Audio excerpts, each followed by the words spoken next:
क्या आपने कभी सोचा है कि अमीर लोग अलग फाइनेंशियल नियमों पर क्यों चलते हैं?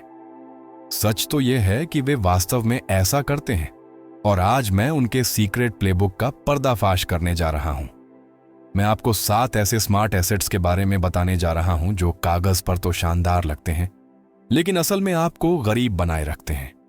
ये कोई अज्ञात निवेश नहीं है, ये वही हैं जिन्हें आपका फाइनेंशियल एडवाइजर रिकमेंड करता है, आपका परिवार इन पर भरोसा करता है, और शायद आप भी इनमें निवेश कर रहे हैं।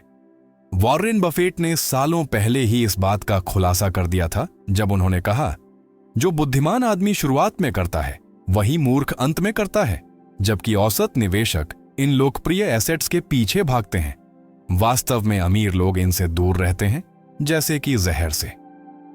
फाइनेंशियल इंडस्ट्री आपको यह नहीं बताएगी, क्योंकि ये स्मार्ट निवेश उनके सबसे प्रॉफिटेबल प्रोडक्ट्स हैं। हर एक एसेट एक गलतफहमी का प्रतिनिधित्व करता है कि वास्तव में धन कैसे बनाया जाता है और लोग कैसे सोचते हैं कि यह बनाया जाता है। आखिरी एसेट जो मैं बताऊंगा वह सबसे खतरनाक है, जो इमोशनल अपील के साथ फाइनेंशियल डिस्ट्रक्शन को जोड़ता है। यह वही है जो उन लोगों को अलग करता है जो स्थायी धन प्राप्त करते हैं उनसे, जो दशकों की मेहनत के बावजूद फाइनेंशियल स्ट्रेस में रहते हैं।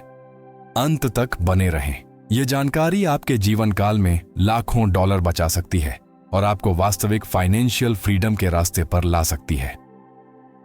एसेट नंबर 1, प्रॉपर्टी को गारंटीड निवेश के रूप में खरीदना। आपने यह बात पहले भी सुनी होगी, प्रॉपर्टी खरीदो, यह हमेशा एक स्मार्ट निवेश है। आपके पिता ने यह कहा होगा, आपके पड़ोसी इसे दोहराते रहते हैं, और शायद आपका फाइनेंशियल एडवाइजर भी इससे सहमत होगा। और हां, रियल एस्टेट धन बना सकता है, लेकिन इस लोकप्रिय विश्वास के पीछे एक खतरनाक भ्रम छिपा है। अगर वह प्रॉपर्टी हर महीने आपके पॉकेट में पैसा नहीं डाल रही है, तो यह कोई एसेट नहीं है। यह एक फाइनेंशियल एंकर है जिसे सोने से रंग दिया गया है। एक पल के लिए रुकें और इस पर गौर करें। क्या आपको पूरी जिंदगी यह बताया गया है कि रियल एस्टेट हमेशा एक स्मार्ट खरीदारी है, कि इसकी वैल्यू कभी नहीं घटती? औसत अमेरिकी मालिकाना हक के छिपे हुए खर्चों पर हर साल $9,000 से ज्यादा खर्च करता है। Maintenance, property tax, insurance, HOA fees, और यह सब मॉर्गेज से पहले है। 10 साल में यह $90,000 से ज्यादा हो जाता है, भले ही प्रॉपर्टी की वैल्यू $1 भी ना बढ़े। अगर यह पॉजिटिव कैश फ्लो जनरेट नहीं कर रही है, तो यह धन नहीं बना रही है।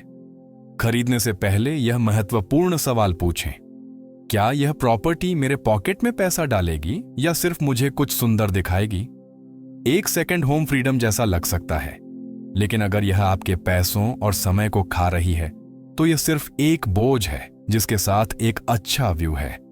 शिकागो के माइक को लें, जिन्होंने एक माउंटेन केबिन खरीदा, सोचा कि यह उनकी स्मार्ट निवेश होगी।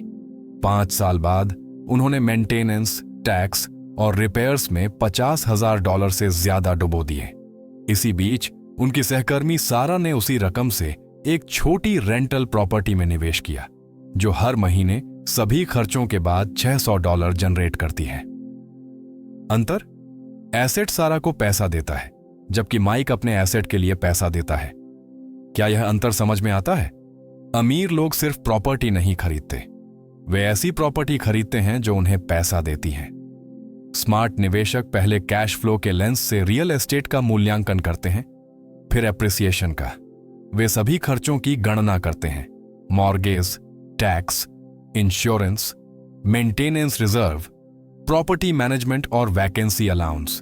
केवल अगर प्रॉपर्टी इन खर्चों के बाद भी हर महीने पॉजिटिव कैश फ्लो जनरेट करती है, तभी इसे अपने पोर्टफोलियो में शामिल करना चाहिए। प्लेटफॉर्म्स जैसे रूफस्टॉक या फंडराइज आपको इमोशनल अटैचमेंट के बिना इनकम जनरेटिंग प्रॉपर्टीज ढूंढने में मदद कर सकते हैं। और अगर आप सोच रहे हैं, लेकिन मेरा ड्रीम वैकेशन होम तो यहां एक समाधान है। पहले अपनी कैश फ्लोइंग पोर्टफोलियो बनाएं, फिर उस पैसिव इनकम का एक हिस्सा अपने ड्रीम प्रॉपर्टी को फंड करने के लिए इस्तेमाल करें। यही स्मार्ट निवेश है। लेकिन स्मार्ट फाइनेंशियल डिसीजन की बात करें जो सुरक्षित लगते हैं। क्या आपने कभी सोचा है कि वास्तव में उस पैसों के साथ क्या हो रहा है जो आपकी सेविंग्स अकाउंट में पड़े हैं? एसेट नंबर 2, अपना सारा पैसा सेविंग्स में रखना। अगर आप अपना सारा पैसा ट्रेडिशनल सेविंग्स अकाउंट में इसलिए रखते हैं क्योंकि यह सुरक्षित लगता है, तो मेरे पास कुछ ऐसी खबर है जो आपको असहज कर सकती है। वह सुरक्षा आपको हर साल हजारों डॉलर का नुकसान पहुंचा रही है। 40 साल से ऊपर के ज्यादातर लोगों को सिखाया गया है कि बचत करना चाहिए। यही प्लान था, काम करें, बचत करें, रिटायर हो जाएं। लेकिन यहां एक ऐसा जाल है जिसके बारे में किसी ने आपको चेताया नहीं। अमेरिका में औसत सेविंग्स अकाउंट पर 0.4% से भी कम ब्याज मिलता है। इसी बीच इन्फ्लेशन हर साल 3% से भी ज्यादा की दर से बढ़ रहा है। कम से कम एक पल के लिए इस पर विचार करें। आपका पैसा बैंक में पड़ा रहने के दौरान वास्तव में अपनी वैल्यू खो रहा है। चौंकाने वाली बात है ना? आइए कुछ सीधा गणित करते हैं। आप $10,000 को 5 साल के लिए 0.4% ब्याज पर सेव करते हैं। आपको कुल मिलाकर लगभग $200 मिलते हैं। लेकिन 3% इन्फ्लेशन उस पैसों की खरीदने की क्षमता का $1,500 से ज्यादा खा जाता है। आप बचत नहीं कर रहे हैं, आप बहुत ही शिष्ट तरीके से धीरे धीरे गरीब हो रहे हैं। यह सिर्फ संख्याओं के बारे में नहीं है, यह उस पैसों के प्रति सम्मान के बारे में है जिसे आपने कमाने के लिए इतनी मेहनत की है। हर डॉलर जो कम ब्याज वाले अकाउंट में पड़ा है वह आपके लिए काम नहीं कर रहा है, यह वास्तव में आपके खिलाफ काम कर रहा है। ट्रेडिशनल बैंक आपके धन को बढ़ाने के लिए नहीं बनाए गए हैं, वे आपके डिपॉजिट्स का इस्तेमाल अपने धन को बढ़ाने के लिए करते हैं।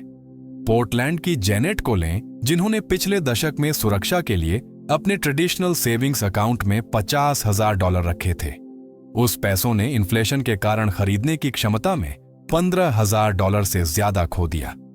इसके विपरीत उनके भाई टॉम ने अपने पैसों को हाई यील्ड अकाउंट में ट्रांसफर कर दिया, जो 4.5% ब्याज दे रहा था, और उसी अवधि में खरीदने की क्षमता में वास्तव में वृद्धि हुई। समान सुरक्षा, दोनों FDIC इंश्योर्ड, लेकिन परिणाम में काफी अंतर। समाधान, उस पैसों को हाई यील्ड सेविंग्स अकाउंट या मनी मार्केट अकाउंट में ट्रांसफर करें। कई अकाउंट्स अभी 4% या उससे अधिक ब्याज दे रहे हैं, वही FDIC इंश्योरेंस प्रोटेक्शन के साथ। ऑनलाइन बैंक जैसे अली, कैपिटल वन या मार्कस बाय गोल्डमैन सैक्स ट्रेडिशनल ब्रिक एंड मोर्टार बैंकों की तुलना में काफी अधिक ब्याज देते हैं। लॉन्ग टर्म सेविंग्स के लिए आप आई बॉन्ड्स पर विचार कर सकते हैं, जो स्वचालित रूप से इन्फ्लेशन के साथ एडजस्ट होते हैं। आपके पैसों को 0.4% रिटर्न के साथ सम्मानित करने की बजाय, जब आपका बैंक इसे अपने लिए 10 से 20% कमाने के लिए इस्तेमाल करता है। इस सप्ताह एक्शन लें और अपने फंड्स को ट्रांसफर करें। ऑनलाइन नया अकाउंट खोलने में 30 मिनट से भी कम समय लगता है और अगले कुछ सालों में यह आपको हजारों डॉलर बचा सकता है। लेकिन इससे पहले कि हम अगले वेल्थ ड्रेनिंग एसेट पर आते हैं, मैं सोच रहा हूं कि इनमें से कौन से स्मार्ट मनी ट्रैप्स को आपको सालों से बेचा गया है। क्या यह वह होल लाइफ इंश्योरेंस पॉलिसी थी जिसे किसी रिश्तेदार ने रिकमेंड किया था, या शायद वह प्रॉपर्टी जो कभी भी उन रिटर्न्स को नहीं दे पाई जो आपने उम्मीद की थी? अपने अनुभव को कमेंट्स में शेयर करें। आपकी इनसाइट किसी और को इसी महंगी गलती करने से बचा सकती है। फाइनेंशियल इंडस्ट्री हमारी चुप्पी पर निर्भर करती है, लेकिन मिलकर हम इन वेल्थ ट्रैप्स को एक्सपोज कर सकते हैं। अब आइए एक और ऐसे एसेट पर नजर डालें जिसे पीढ़ियों से एक सिक्योर थिंग के रूप में मार्केट किया गया है, खासकर उन लोगों के लिए जो अनिश्चित समय में सुरक्षा की तलाश में हैं। एसेट नंबर 6, सोना ज्वेलरी के रूप में खरीदना। सुंदर लेकिन प्रॉफिटेबल नहीं। आपकी आंटी ने कहा था, आपकी दादी ने किया था, सोने की ज्वेलरी खरीदो, यह एक अच्छा निवेश है। यह सलाह विशेष रूप से आर्थिक अनिश्चितता के दौरान और भी आश्वस्त लगती है, लेकिन यहां सच्चाई है। इस निवेश का अधिकांश हिस्सा सिर्फ एक फैशन स्टेटमेंट है जिसमें 200% मार्कअप है, कोई वेल्थ बिल्डिंग स्ट्रैटेजी नहीं। जब आप सोने की ज्वेलरी खरीदते हैं तो आप सिर्फ सोने के लिए नहीं, बल्कि design, brand Prestige, craftsmanship, retail overhead और काफी मार्कअप के लिए पैसा दे रहे होते हैं। वह $3,000 की नेकलेस, इसमें सिर्फ $800 का असली सोना हो सकता है। एक पल के लिए इस पर विचार करें। आप जो भुगतान कर रहे हैं उसका लगभग 75% हिस्सा सोने से संबंधित नहीं है। क्या आपने कभी सोचा था कि मार्कअप इतना अधिक है? इंडस्ट्री एस्टीमेट्स के अनुसार अधिकांश सोने की ज्वेलरी अपनी वैल्यू का 30 से 70% खो देती है जैसे ही आप स्टोर से बाहर निकलते हैं और इसे बेचने की कोशिश करें। अधिकांश खरीदार केवल मेल्ट वेट के बारे में सोचते हैं, उस सेंटिमेंटल वैल्यू या डिजाइनर नाम के बारे में नहीं जिसके लिए आपने दशकों पहले एक्स्ट्रा पैसा दिया था। यह असहज सच्चाई डलास की सुसान के लिए घर आ गई। 30 साल तक $25,000 की खरीद, वैल्यू वाली इन्वेस्टमेंट क्वालिटी सोने की ज्वेलरी इकट्ठा करने के बाद उन्हें रिटायरमेंट के दौरान इसे बेचने की जरूरत पड़ी। उन्हें जो सबसे अच्छा ऑफर मिला वह सिर्फ $7,600 था। जो उन्होंने जो भुगतान किया था उसका 1/3 से भी कम। ज्वेलर ने समझाया कि उन्हें केवल सोने की मेल्ट वैल्यू में दिलचस्पी थी, न कि उस क्राफ्ट्समैनशिप या डिजाइन्स में जिन्हें उन्होंने दशकों पहले प्रीमियम प्राइस पर खरीदा था। क्या कभी किसी ने आपको इसी तरह की कोई कहानी सुना है? यह जितना आप सोचते हैं उससे कहीं अधिक बार होता है। अगर आप वास्तव में इन्फ्लेशन हेज या पोर्टफोलियो डाइवर्सिफायर के रूप में सोने में निवेश करना चाहते हैं तो आपको बहुत अधिक स्ट्रैटेजिक होना होगा। फिजिकल गोल्ड के लिए एस्टैब्लिश्ड सर्टिफाइड डीलर्स जैसे APMX, JM बुलियन या US मिंट को देखें। अगर आप कॉइन्स और छोटे बार्स की तलाश में हैं तो हमेशा यह वेरीफाई करें कि आप जिस डीलर के साथ काम कर रहे हैं वह नेशनल फ्यूचर्स एसोसिएशन या बेटर बिजनेस ब्यूरो द्वारा एक्रेडिटेड है। किसी भी साइट के प्रति बहुत सावधान रहें जो प्रॉपर सिक्योरिटी सर्टिफिकेशन नहीं रखती या मार्केट वैल्यू से काफी नीचे गोल्ड ऑफर करती है। यह अक्सर एक रेड फ्लैग होता है।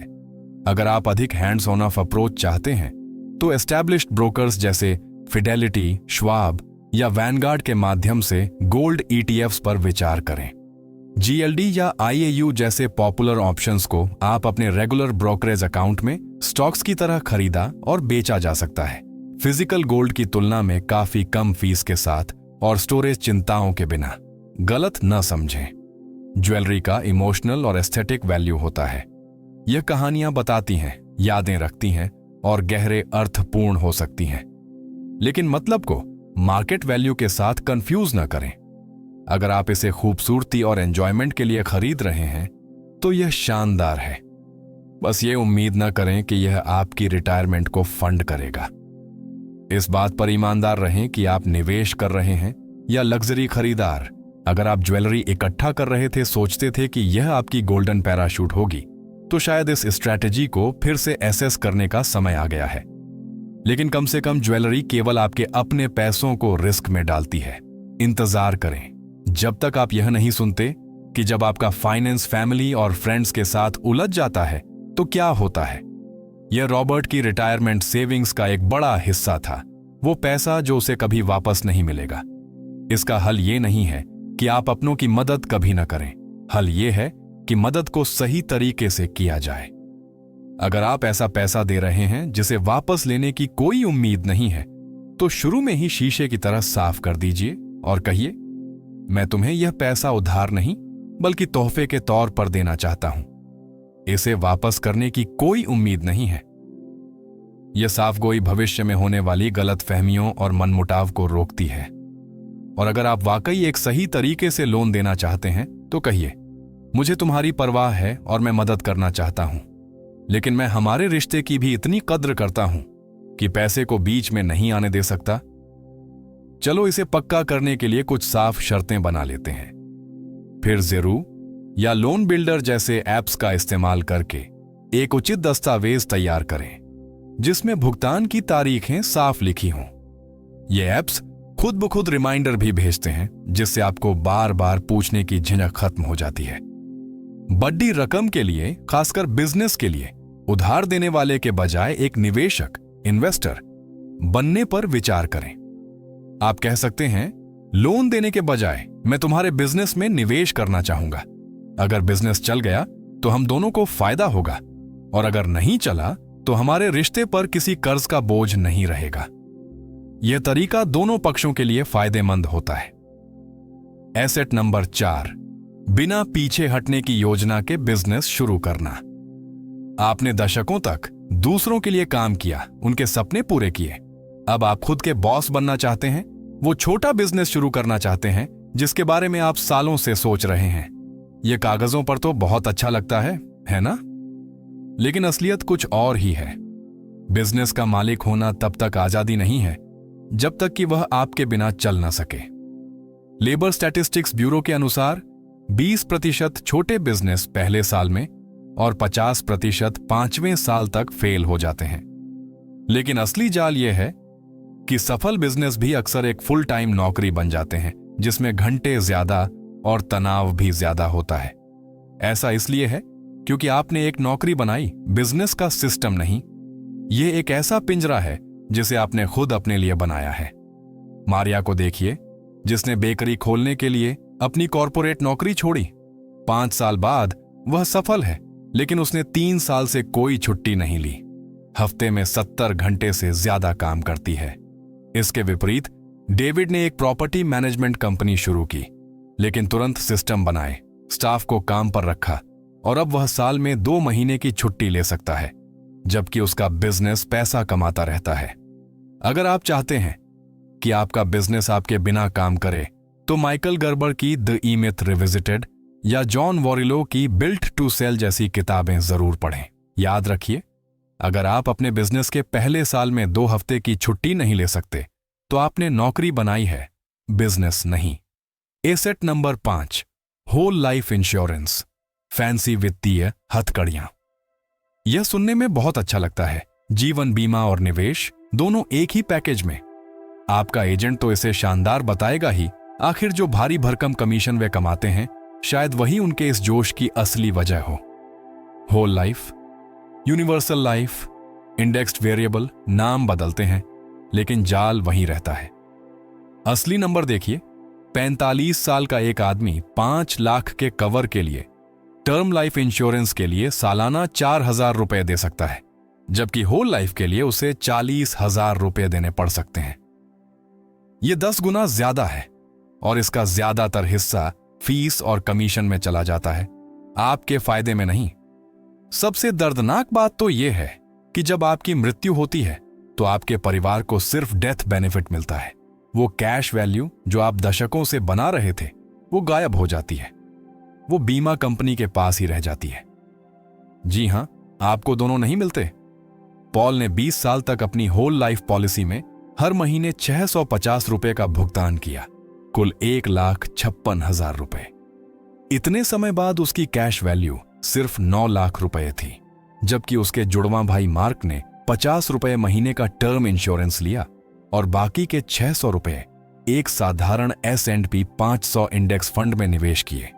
उसका निवेश उसी समय में 3,80,000 से ज्यादा हो गया।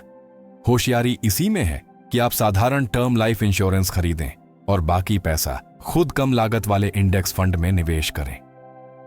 एसेट नंबर 6, गहनों के रूप में सोना खरीदना, सुंदर पर फायदेमंद नहीं। आपकी चाची ने कहा, आपकी दादी ने किया, सोने के गहने खरीदो, यह एक अच्छा निवेश है। लेकिन कड़वा सच यह है कि यह 200% मार्कअप वाला एक फैशन स्टेटमेंट है, दौलत बनाने की रणनीति नहीं। जब आप सोने के गहने खरीदते हैं तो आप सिर्फ सोने के लिए नहीं, बल्कि डिजाइन, ब्रांड, कारीगरी और दुकान के खर्चों के लिए भी भुगतान करते हैं। वो 3,000 रुपये का हार, उसमें शायद सिर्फ 800 रुपये का सोना हो। जैसे ही आप दुकान से बाहर निकलते हैं, ज्यादातर सोने के गहनों की कीमत 30 से 70% तक कम हो जाती है। अगर आपको सच में सोने में निवेश करना है, तो फिजिकल गोल्ड के लिए प्रमाणित डीलरों से गोल्ड कॉइन या बार खरीदें, या फिर फिडेलिटी, श्वाब या वैनगार्ड जैसे ब्रोकर्स के माध्यम से गोल्ड ETF जैसे GALD या IAU में निवेश करें, जिन्हें आप शेयरों की तरह खरीद बेच सकते हैं। गहनों का भावनात्मक मूल्य होता है, लेकिन उसे बाजार मूल्य समझने की गलती न करें। आज हमने उन 7 वेल्थ ड्रेनिंग एसेट्स पर बात की है जो सतह पर तो स्मार्ट दिखते हैं, लेकिन चुपके से आपको गरीब बनाए रख सकते हैं। अब मैं आपसे सुनना चाहूंगा।